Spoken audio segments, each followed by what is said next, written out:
things. Let's talk.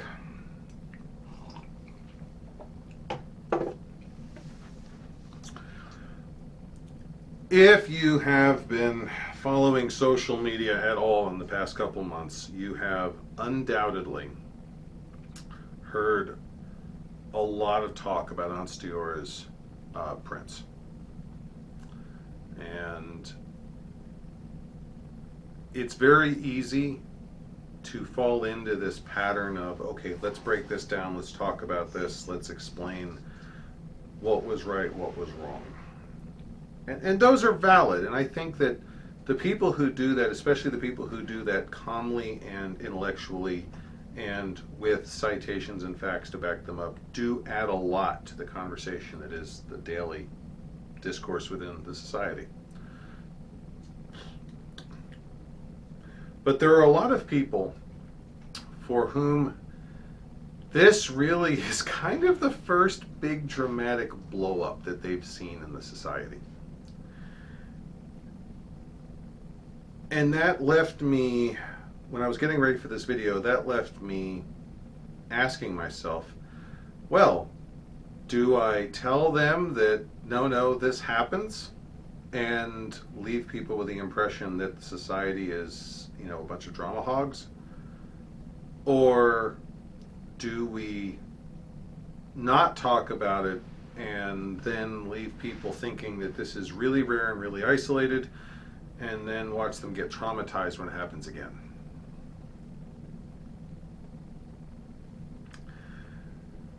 First of all, my personal philosophy has always been, I am going to tell you about the unlikely scenarios so that when you ask yourself, is this a possibility, someone has validated that thought. You're not completely off in left field saying, is this even possible? And two, you can have a realistic preparation for when it happens. When I teach sight heraldry, I'll tell people point blank, there are occasions, very rare, like once in every 10 years, where you may be confronted by someone who doesn't appreciate you being loud near their camp.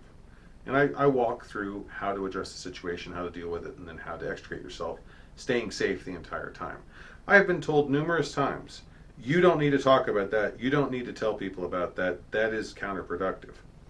I have never once had someone tell me after taking my class that scared them or that worried them. And I've had a number of people tell me, thank you for talking about that, knowing that it is a thing and getting some perspective on it helped alleviate a lot of my worries. And that's where I'm coming from with this. The SCA is an all-volunteer organization where at a cultural level we ask people to give everything they have. You don't win Crown Tournament by giving 90%. You win Crown Tournament by pushing yourself past your limits and doing that constantly for months and years on end to train until you have the physical ability to best all comers. You don't become a laurel without pushing your knowledge base and pushing your intellectual abilities and your physical skills until you have reached a level of knowledge and the ability to demonstrate that knowledge that was far beyond what you started the SCA with. And that is, while it may not be physically taxing, that is intellectually and emotionally taxing. You don't become a pelican without working yourself to the bone. I know pelicans who have physically injured themselves, in some cases permanently, just because they would not slow down at an event that needed their help, and they walked or they lifted or they did something and it tore or jarred or something to their body that was never going to fix right. We encourage people, we reward people for pushing themselves beyond their emotional, physical, and psychological limits. It's part of the culture, and it's not just the SCA. We make heroes out of people that do that in the military service, in the public sphere. Now, this is part of human culture. Those are extraordinary things, and we are right to thank and respect people who do that. I don't want to say we're not. But do we really have a right to be surprised when you have 5 or 10 or 15 or even 1 or 2 or 3 people in close proximity to each other, whether that be physical proximity or intellectual proximity? They're communicating, with the modern age, everyone's always connected. We put these type of people into an event or an activity or a group together, and they're all running at 110%. They're all pushing themselves to their limits. They are all striving to be the best that they can be. Do we really have any right to be surprised when heads start butting and horns start locking? I mean, do any of these behaviors really lend themselves towards diplomacy and calm and decorum? I miss the part where pushing yourself to the limit and giving yourself physical and mental aches every day is supposed to somehow make you more cool, calm, and collected. But yet, that's exactly what we seem to expect. And we get people who, especially at events, but also at meetings and activities and classes, who have been working on these projects in their spare time on top of their day job. Whatever they're doing to pay the bills, they've got to keep that going. And usually after hours, because job is traditionally 9 to 5 or 8 to 5 or 9 to 6 or something like that. So they're getting off work and then immediately hopping in their car and running to this activity or that meeting and getting changed and doing this class or doing this presentation. You're talking about someone who's investing their heart and soul in something. Can we just agree between us that there is ample opportunity for something to be misunderstood or some decision to be misconstrued, or for someone's judgment to frankly be impaired, or on a slightly less malevolent or slightly less benevolent aspect, an infraction or a decision that in the normal mundane world would be trivial winds up being earth-shattering and hurting a lot of people. That is the circumstance. I mean, that is the condition of the SCA. We constantly push ourselves to the limit. And in that environment, it's the old joke, you don't do anything by halves. We don't do anything by halves either. I have seen controversies in Onsteora that hurt people, that left people in tears. I've seen some. I've seen a few that were so traumatic and so ugly that it did drive people away. I know of one from right around 2000, as I recall, that about 15 people just quit playing across the center and east of Oklahoma. There was a big fight. Stuff was said that shouldn't have been, and people just walked away and never came back. I've seen squabbles between individuals branch out to respective friend groups. I've seen crowns or heirs do things that just make me want to reach through a computer screen and go, what were you thinking? And I'm not gonna dust any of this off. I'm not gonna sit here and pretend that any of this isn't important or isn't critical to someone. I'm not going to pretend that this is all some high school drama that's unimportant, because it's not. These are real people with real emotions, with real concerns, and real fears. And whether you are the aggrieved or whether you are the aggriever, nothing is done by halves in the SCA.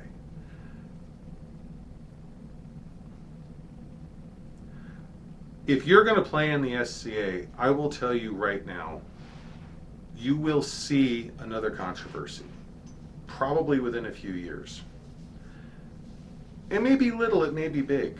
It may be very close to you. It may involve some of your best friends. It may center around you, or it may be something in the distance that you just get to read about with a safe distance. There are two things I can tell you about those controversies. One, they are real. These are not petty things usually. These are things that are deathly important to the people involved.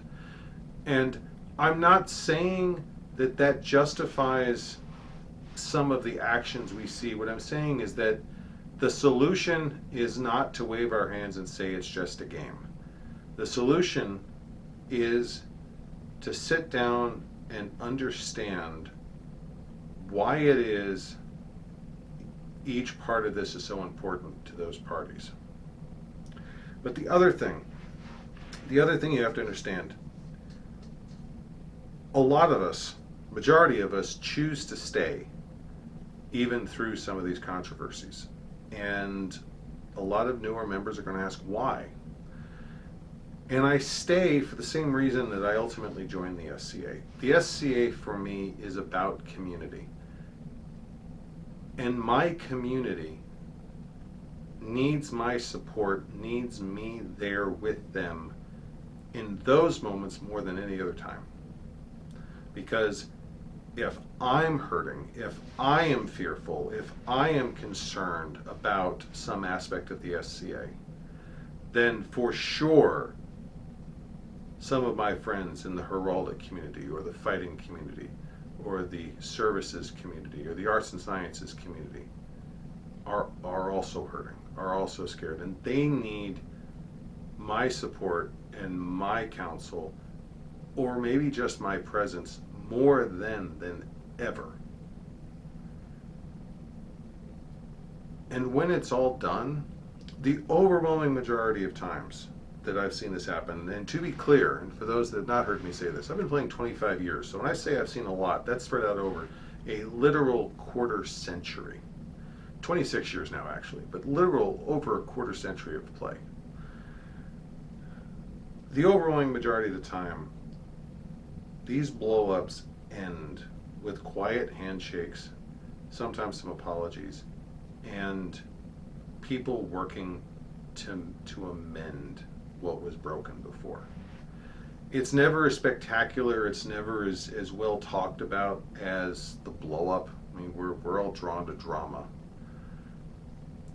But if you stick around and you watch, the majority of the time, people walk away from it making effort to be better than when it started. And that to me is important. That to me is what shows growth.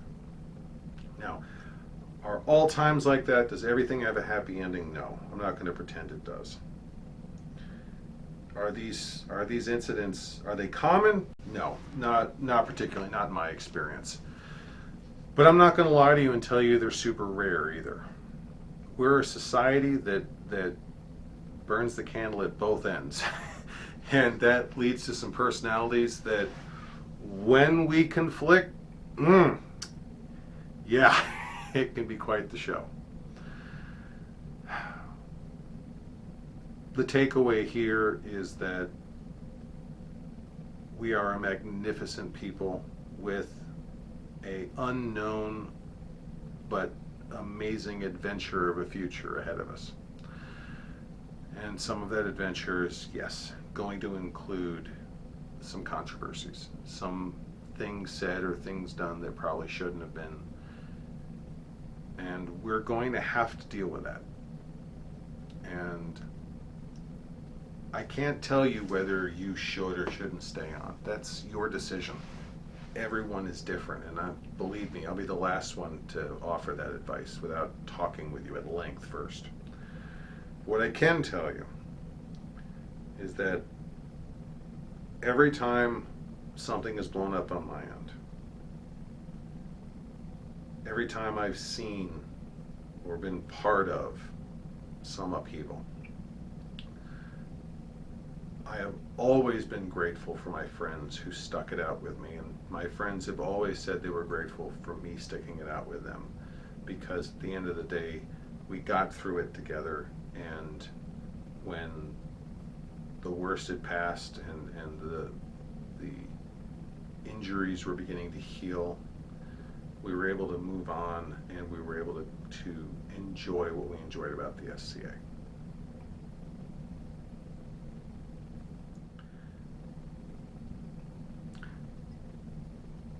I promise you, at the end of every dark tunnel in the SCA, there is a light, and it's not a dragon.